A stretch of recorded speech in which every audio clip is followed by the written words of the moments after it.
Hello, everyone. Welcome to our session today. We're going to talk about the impact of media on character, a very important topic considering that you find yourselves right now deeply immersed in media because we do online learning, we do synchronous and asynchronous classes. And so I'd like to start by first giving you a challenge.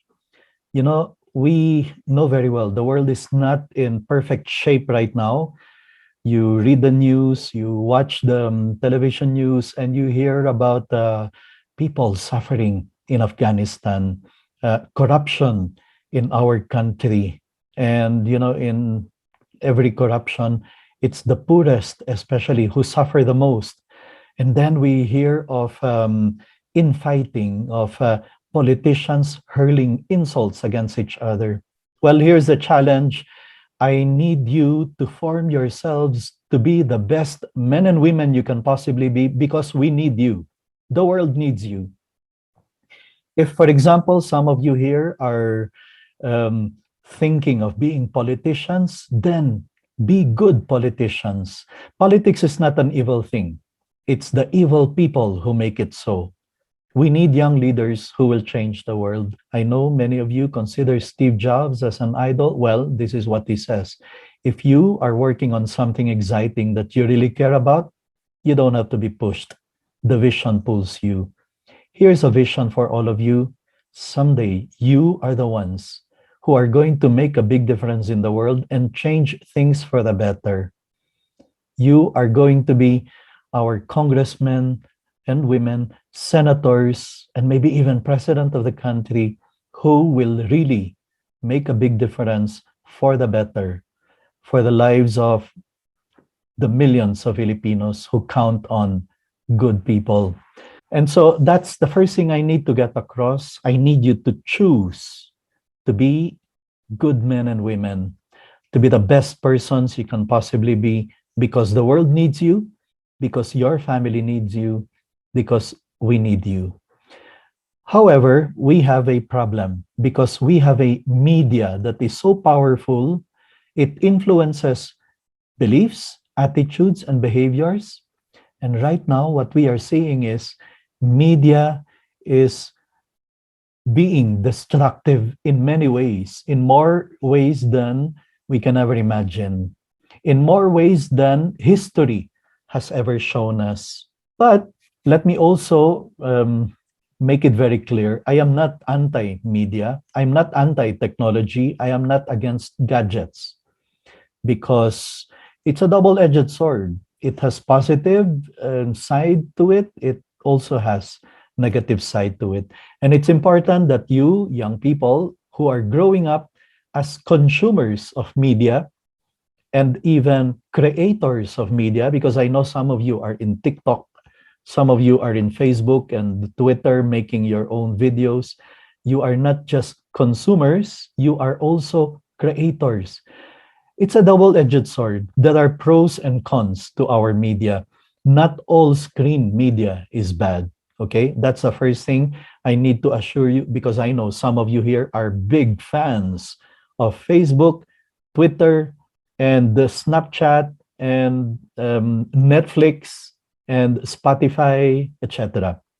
Okay, it has pros. In the first place, thanks to computer, thanks to technology, we have connectivity.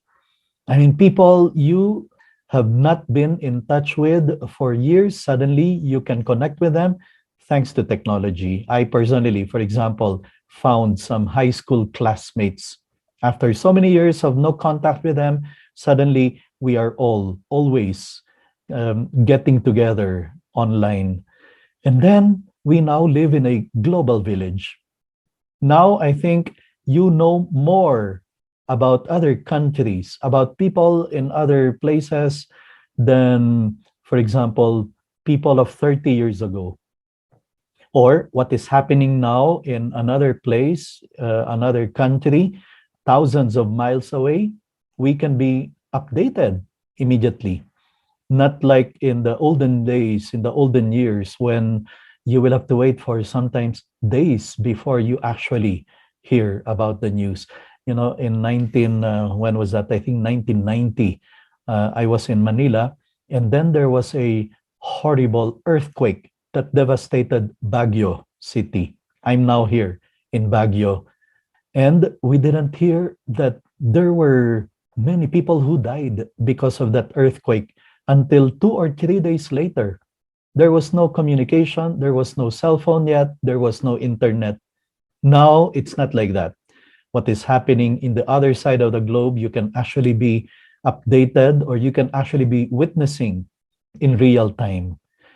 And then click of a button here and there, and you can have access to practically everything you need to know. Knowledge and information is so easily accessible. You don't need to go to the library and choose one of the 27 books of the encyclopedia in order to research on a topic. A few clicks here and there, and you can get materials, hundreds of pages of information about any topic. And of course, with that, we also have news traveling very fast. And this has many implications politically and socially, and yes, even morally. That's why nowadays we talk of the woke generation. Young people who, because of their access to news, to information, thanks to technology, they think they know more than the old generation. They think they understand better how things work in life simply because of that access to technology and access to information. And then, of course, you are very lucky to be living at this time in the history of mankind when you have access to a rich world of entertainment. When I was a kid, there were only 3 television stations, only 3. And they would sign off at 10 in the evening. And so we would sleep at 10 because there's nothing more to watch on TV. But not you. You have more than 1 billion videos to choose from in YouTube, or hundreds of episodes and seasons and movies to choose from in Netflix, or in HBO Go, or in Disney Plus. And you have limitless number of music to choose from in Spotify. That is fantastic, right? I mean, it's amazing. And then this world that you live in right now is encouraging you to express yourself. So you post something and it can be seen potentially by all the people in the world who are in Facebook, who are in Twitter, who are in Instagram. The world has given you the opportunity to express yourself like man, woman has never been able to do in the past. That is the kind of world that you're living in. And of course, on the side, you can also talk about the improved motor skills in the use of your fingers in typing, clicking, playing games, etc. Those are all pros. Those are all advantages of media that is very easily available to all of you. But let's keep in mind there are also cons.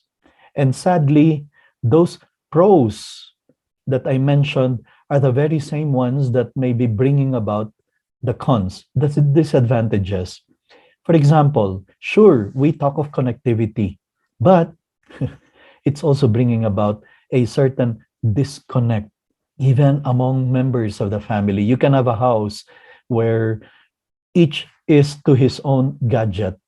And especially now that we are in this setup of the online classes, you are in front of your computer attending to your classes. Your mom and dad are in their respective gadgets doing work from home. Sometimes before the pandemic, I would go to a restaurant, and in the other table, you see there a whole family waiting for their order.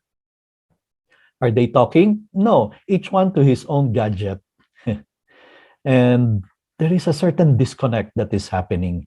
It's ironic considering that now with technology, we are supposed to be more connected than ever. And then I mentioned access to knowledge and information, but that is also bringing about what we call the information overload. I mean, with all the things that are easily available to you, who now is going to tell us which one is garbage, which one is good, which one is helpful, which one is not?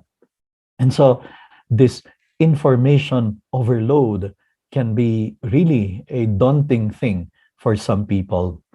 And then we talked about news traveling very fast. Fantastic. But the sad side of that is fake news also travels very fast now. And in fact, there are some people who know it, who know how fake news is able to make its way to the houses, to the gadgets of people. And so they make use of that in order to spread lies, wrong things, calumnies. Politicians sometimes use that in order to try to destroy their opponents. Then I mentioned rich world of entertainment, but sadly, that has also made very easily accessible for everyone a lot of sex and a lot of violence, pornography. And in the Philippines, it is a menace. It is a problem because according to one pornographic website, Pornhub, the Philippines has been #1 for the last 7 years in terms of hours spent online. Think of all the offenses against God. And then violence, think of the harmful images that even young people can be subjected to.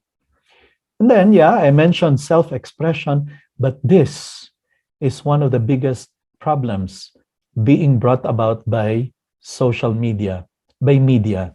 Social media is creating such an insatiable need among young people, especially to be noticed, to be validated, and then to be entertained.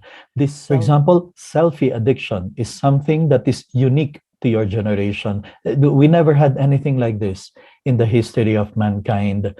I'll give you an example. I know some people who go live in Facebook, waiting for people to watch them, waiting for people to like, to heart, to share, to comment, to, sometimes some of them waiting for people to say, ate, kuya, pa-shout out naman.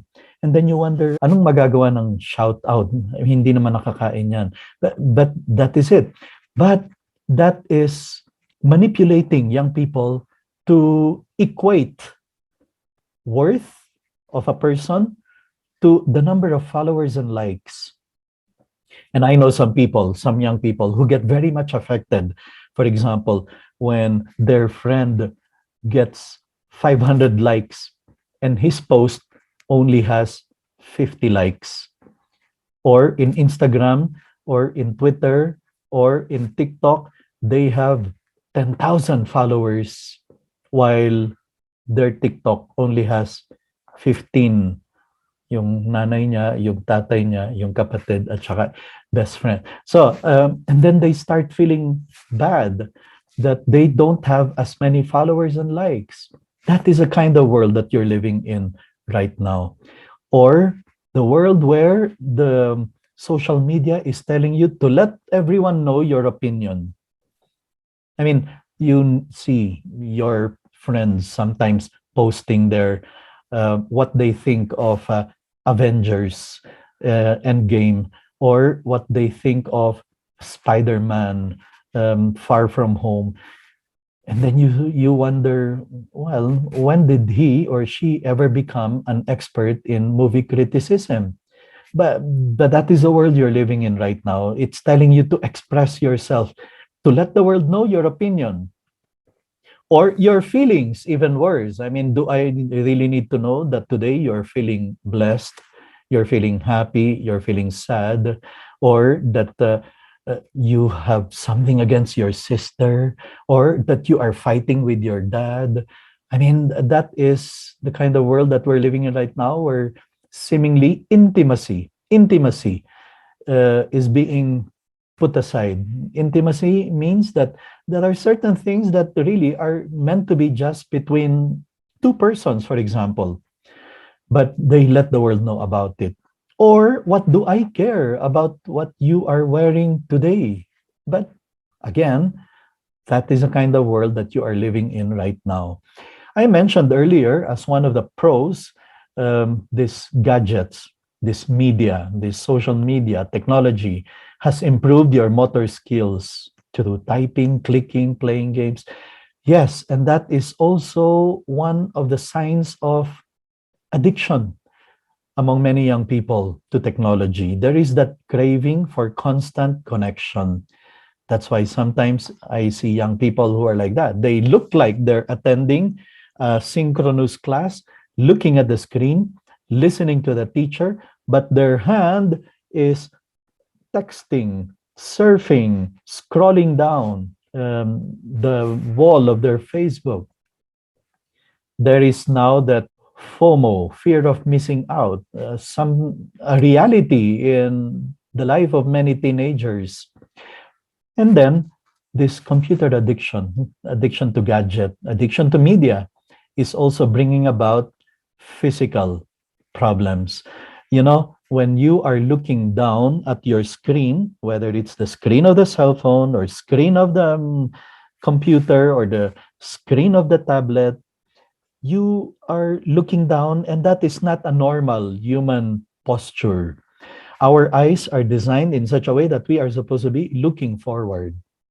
But if you're looking down, then that is not normal.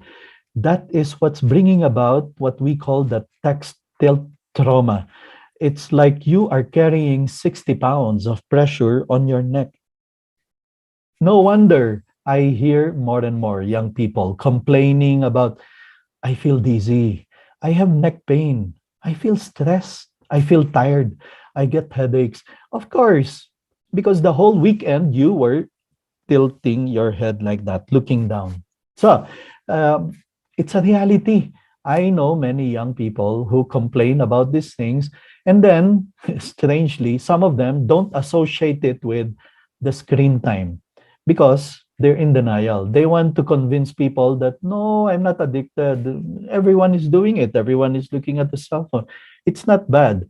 Yeah, but you don't realize that some of the physical things that are appearing are actually brought about by that physical action. And I know some young people who will go to bed and not sleep right away because, of course, the parents allow them to have their cell phone 24/7. And I know some young people who do that. They go to bed thinking that they will fall asleep or they will sleep as soon as they feel sleepy. Well, here's something you need to know.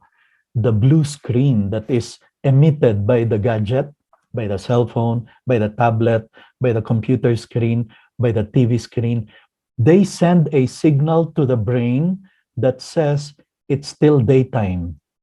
It's still daytime. That's why if you expect to fall asleep by scrolling down to do your Facebook and Twitter, no, it's not going to happen.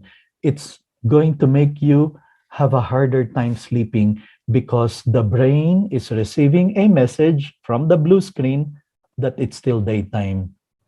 This addiction to gadget, it's what's one of the things that's bringing about conflict at home, stress, when you have parents fighting over a gadget or telling their kid to stop playing, to stop watching, to come down for dinner. Now the parents many times would have to repeat it over and over. And if you don't have house rules about, for example, no gadget in the dining table, then that's even worse because sometimes you can have a kid texting or checking his social media while in that family gathering. And of course, the problem of sleepiness comes in. According to research, they describe your generation as the sleep deprived generation. Now, mind you, this whole digital lifestyle that I have so far described to you is also partly or greatly responsible for the mental health issues that we are seeing in the world today. And this is according to research. According to research, social media has greatly contributed to the increase, for example, in cases of teen depression or even teen suicide. Because that's what really happens, when you have a person who equates worth, dignity, esteem, self-esteem with the number of likes and followers, then it becomes problematic. Or even worse, I've heard of cases of boyfriend, girlfriend. They exchange nude pictures. They exchange videos of themselves that are not meant to be for public consumption. And then at one point, the girl says, break na tayo. Ayaw ko na. And the boy says, oh, sige, bahala ka. Ikakalat ko ang video natin. Ikakalat ko ang picture natin. And I've known of cases of teenagers precisely who thought of or resorted to suicide precisely because of that problem. So all these are bringing about the technological lifestyle that I described to you has brought about all these problems, these disadvantages. Now, some of you, of course, are saying, no, sir, I'm not technology addict. I'm not addicted to gadgets. I can control myself. Okay, well, let's ask the experts what they say are the symptoms of computer addiction. And here they are.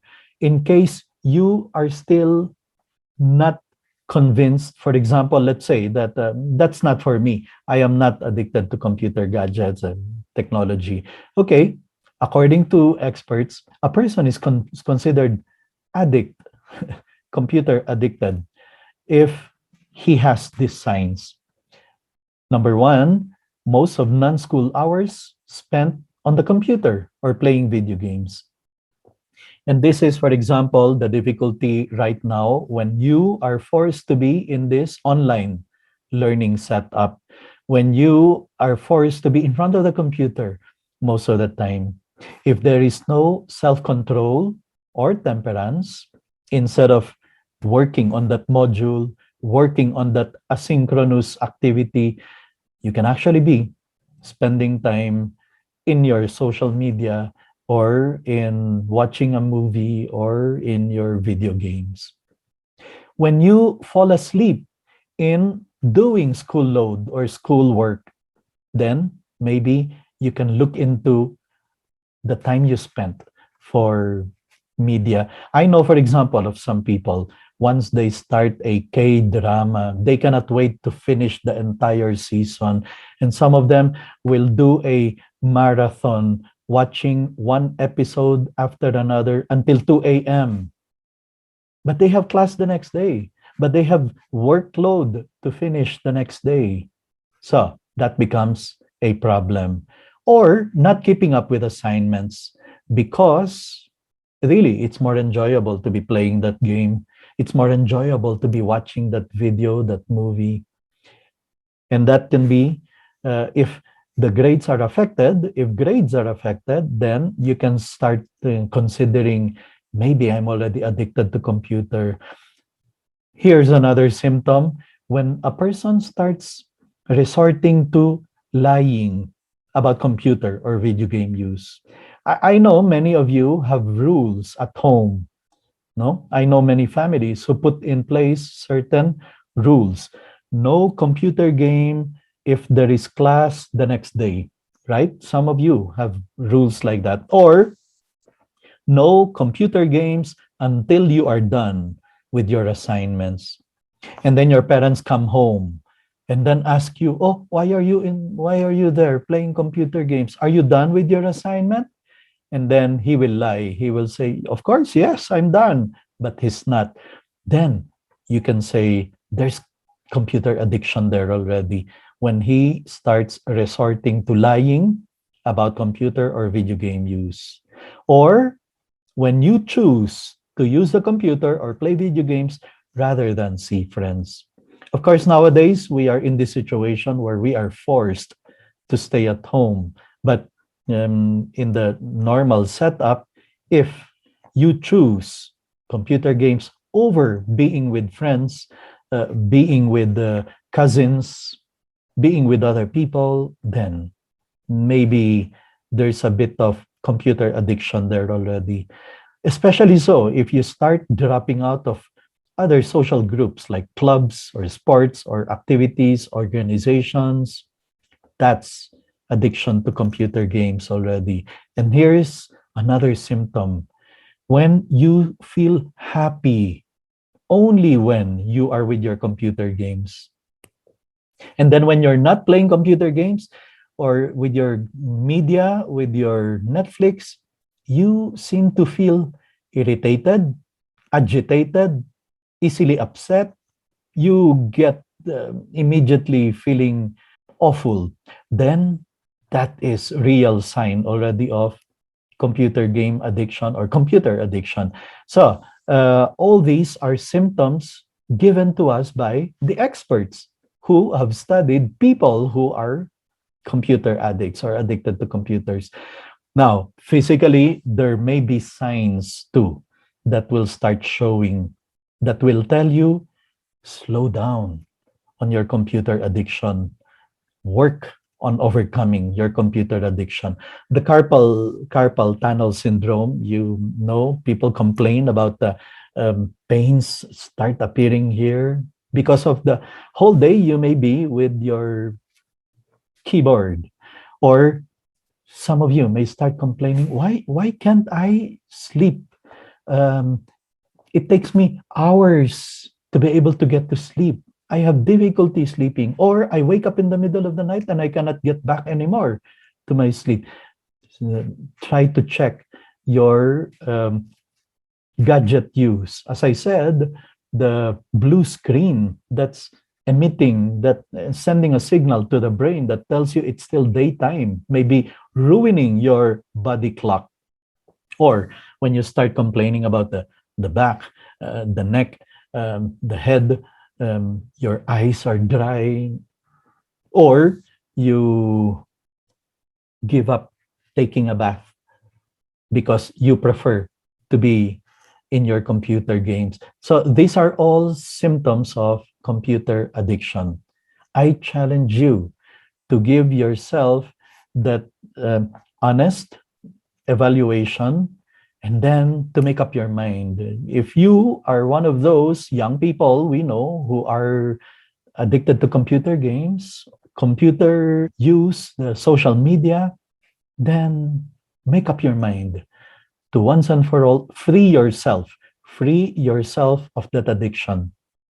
Virgil says they can because they think they can. And so that's the first thing I need you to commit yourself to. I have to be the best person I can possibly be. I have to be the best human being I can possibly be. But if I am addicted to my computer games or to my media or to my Netflix, then what will I accomplish in this world? Here are some tips I can share with you. Number one, do not underestimate the power of distractions. I mean, if it takes honesty, sincerity to admit that that's true. The hours I spend in TikTok, the hours I spend in Facebook, the hours I spend in Twitter, Snapchat, maybe could have better been used for more productive things. Sure, they have their own advantages. They are not bad by themselves. But if you spend so much time on these things, that other things suffer, like your grades, your relationship at home, your dealings with your friends. If those other more noble things suffer, then maybe we need to be more honest with ourselves in admitting I can be more in control of myself. I repeat, they are not bad in themselves. I'm not saying remove Facebook, destroy Twitter, delete TikTok. I'm not saying that, but I'm saying there are many other more important things in life that we should be spending our time on because the world needs us, because your parents need you, because you need to be successful as a human being. And as a human being, the best things in life do not happen online, they happen in real life. Especially now that you are in this setup of online learning, you are your own boss. The teachers are not there to check if you are working on your module, if you are working on that asynchronous activity. You are your own boss. And you know very well what Spider-Man told us: with great power comes great responsibility, self-control. Develop that, realizing that there is more to life than getting to that level in that video game. There is more to life than having this number of likes or followers. Self-control. It is very important that we develop it at such a young age, because this is the key to success in real life. When we are able to do what we need to do and not simply do what we like to do.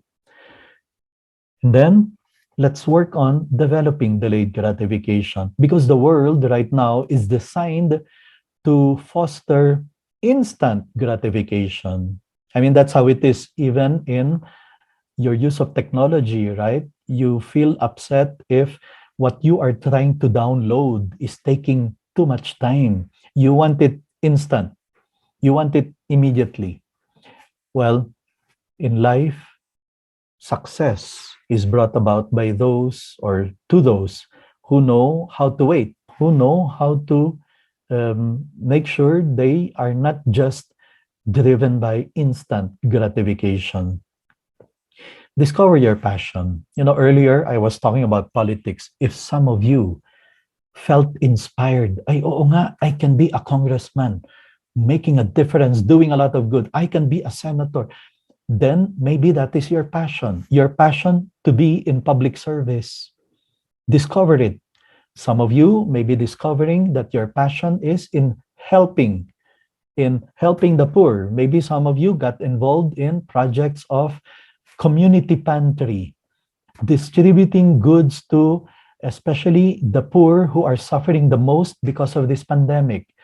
And then you felt very happy helping other people. Then that is your passion. Discover it, foster it, and be good at it. And you will realize, or you will someday do that, enjoying it. It's not work. It's like you're not working. You're pursuing your passion. Here's another tip that I can give you. Treat media like food. I mean, you know that certain food is healthy, some others are not. Some are even harmful to you, right? The reason why we call them junk food is because it's junk. It gives you cholesterol, it gives you trans fat, it hurts your body, it gives you too much oil, it's too much sugar. So, what do? You try to take everything in moderation. And then keeping in mind that, well, some food may even be carcinogenic. It can bring about cancer. So if you know that that is harmful to you, then you slow down on it or you avoid it. Well, media is also like that. Certain media, movies, shows can be harmful. Some are very inspiring. Some are very motivating. Some can even be life-changing, and decide to you decide to become a better person thanks to that movie that you got to watch. Well, treat media like food. Know those that are harmful and those that are healthful or healthy. Avoid those that can harm you personally, spiritually, morally, and then foster those, or take a lot of those that can be useful, helpful, and uplifting, inspiring, etc. All these I tell you because we want to encourage you. The school wants you to be a first-class citizen. I mean, you are in this school that values your Christian faith.